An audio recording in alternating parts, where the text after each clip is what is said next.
Alright guys, what's going on? Welcome into episode 3 of this little free agency series where we're going to be taking a look at every single position and coming up with lists of players that the Jets should be targeting this March. This episode's going to be all about the edge rushers, right? The defensive end, a huge position of need for the Jets, especially with Robert Saleh coming in with this brand new defensive system. So with that being said, let's dive in. The first edge rusher on this list, I would say right now, is one of the more popular guys. He's definitely going to be a hot commodity once he hits the open market. It's Yannick Ngakoue, okay, ex-Jaguar, Viking, and Raven.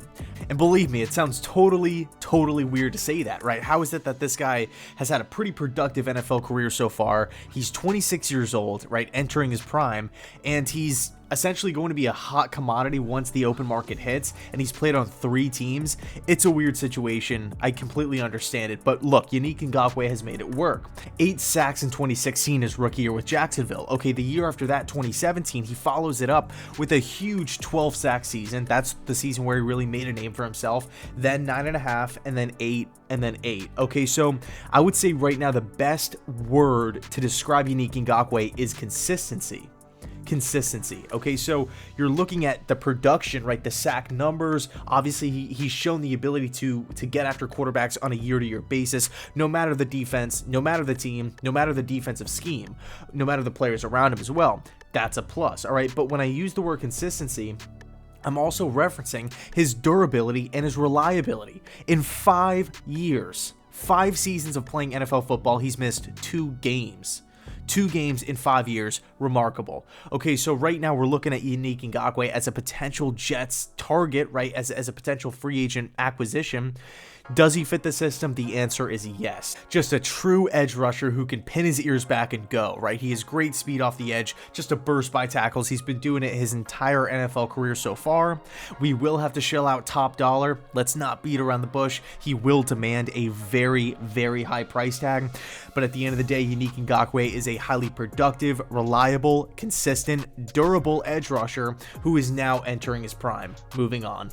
Player number 2 on this list is Carl Lawson of the Cincinnati Bengals, one of my favorite players in the league, okay? A guy right now who I feel like does not get enough credit, but we have to be honest with ourselves for a second.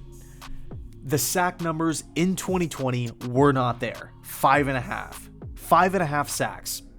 Nothing to write home about, right? But here's the hidden stat that nobody really talks about. Quarterback hits. Can this edge rusher get into the backfield? Can he disrupt a play? Can he rattle the quarterback? Can he make the quarterback start thinking, okay, there is pressure coming off the edge. Even if he's not bringing me down, he's still a threat. He's still getting into the backfield. 32. Carl Lawson had 32 quarterback hits in 2020 alone. And to kind of put that stat in perspective, Yannick Ngakoue had 11 quarterback hits in 2020. Carl Lawson had 32. You can take Yannick Ngakoue's 2020 season and 2019 season, add them up, and they still don't equal 32. Okay, and I get it completely. The 5.5 sacks, it might turn people off. I get that, but that hidden stat alone makes me intrigued. I mean, I've been a big fan of Lawson, ever since his Auburn days.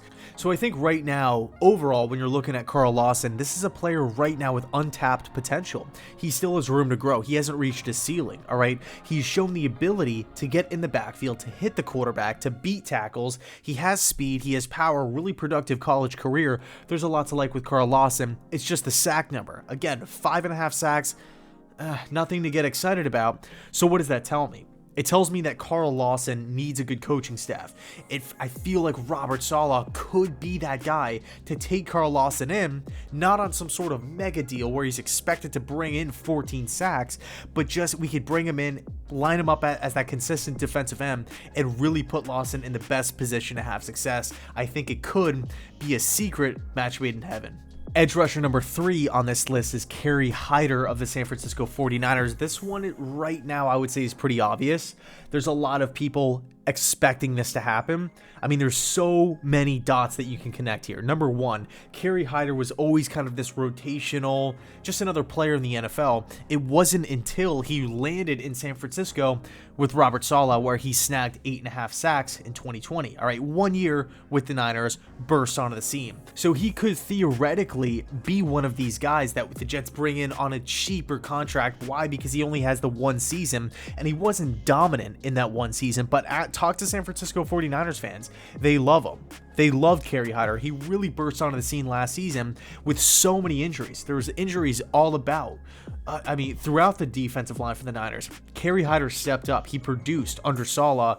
We can bring him in on a cheap contract. So Carrie Hyder, it's an obvious one, but I still feel like the Jets should definitely take a look. Edge rusher number 4 on this list, Romeo Okwara of the Detroit Lions. All right, coming off a great, unexpected, but great season for the Lions. Nobody saw this coming. Okay, and this is a guy right now, he wasn't really projected to have a big season.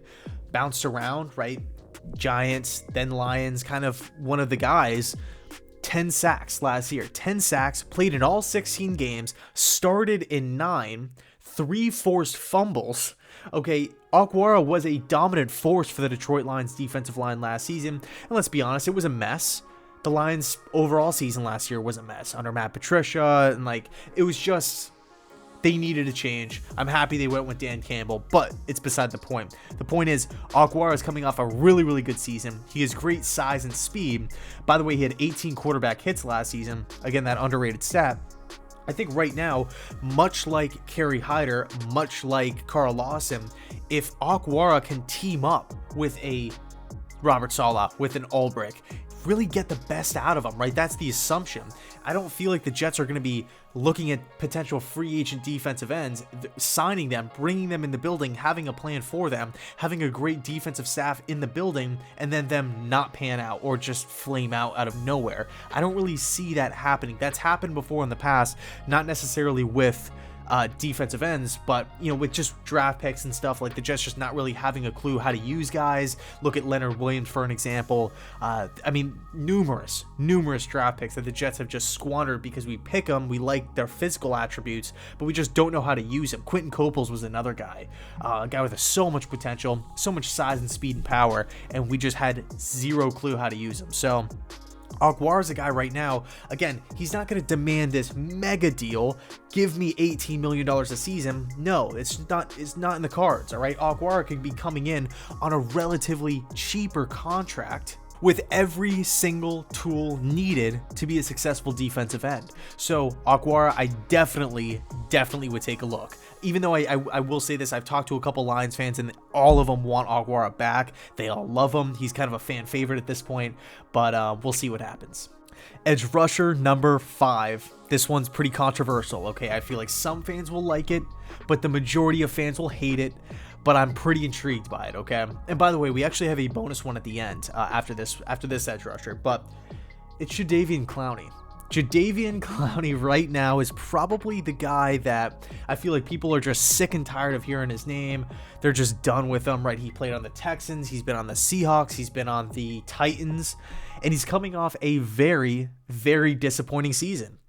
8 games, battled injuries, 8 games with the Titans. 0 sacks.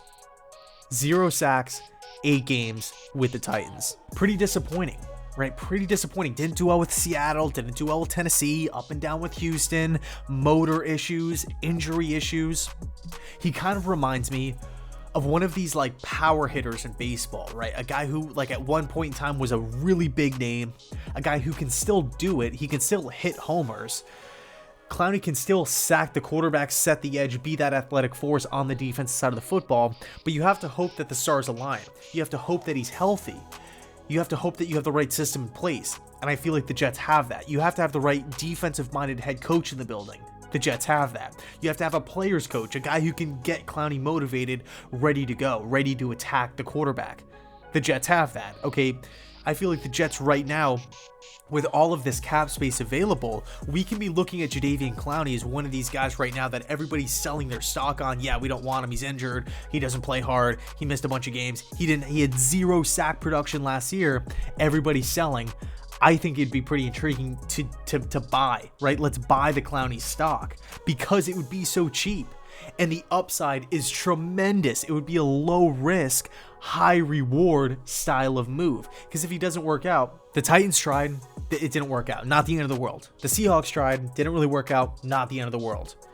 Texans tried, and they spent the #1 overall pick on him, and yeah, that hurts. But at the end of the day, Clowney today, like 2021, February of 2021, where we stand right now, the Jets need all the help we can. We have enough money to pay him, maybe a little bit more than any other team out there. And I will say this, Joe Douglas has shown in the past that he values every cent. He does. We saw that with Robbie Anderson, letting him go to Carolina for $2 million, an extra $2 million. He let Anderson walk. The guy goes on to have an 1,000-yard season. So we kind of know what to expect as far as Joe Douglas is like how he goes about free agency. He didn't really feel too comfortable giving out these mega deals or anything like that. But all I'm saying is if Robert Saleh is pounding on the table saying, I have not had a player to the talent level of Jadaveon Clowney in my entire coaching career, we need to get this guy in the building because I can motivate him. I can put him in the best position to have success. The only player, as far as comparing talent levels are concerned, that matches up next to Clowney is Nick Bosa. We've all seen what Nick Bosa has done. Now, Bosa comes without all of the red flags. He's dealt with some injuries, of course, but all I'm saying is if Robert Saleh says, hey, we can get Clowney for cheap, a guy who has power, speed, he's flashed at times before, really intriguing. It could be just a sleeping giant, essentially. And again, if he doesn't work out, he didn't work out with Tennessee. He didn't work out with Houston. He didn't work out with Seattle. So it's not the end of the world. So Jadaveon Clowney to the Jets is very intriguing. And now for the bonus edge rusher, it's Bud Dupree of the Pittsburgh Steelers. This one can go either way, okay? Because there's definitely some questions as far as system fit. He's coming off of 2 really good seasons with the Pittsburgh Steelers. But I've always felt... So let me kind of backtrack. I like Bud Dupree a lot. I think he provides a huge spark on the defensive side of the ball. I think he can get after quarterbacks consistently, and he can stop the run. I think his football IQ is pretty high as well. Just being able to watch the film and then apply that on the field. I think Bud Dupree is an ascending player, kind of a late bloomer. At one point in time, really productive college player at Kentucky. First round pick, didn't really do anything the first couple of seasons, really needed some time for him to translate to the NFL.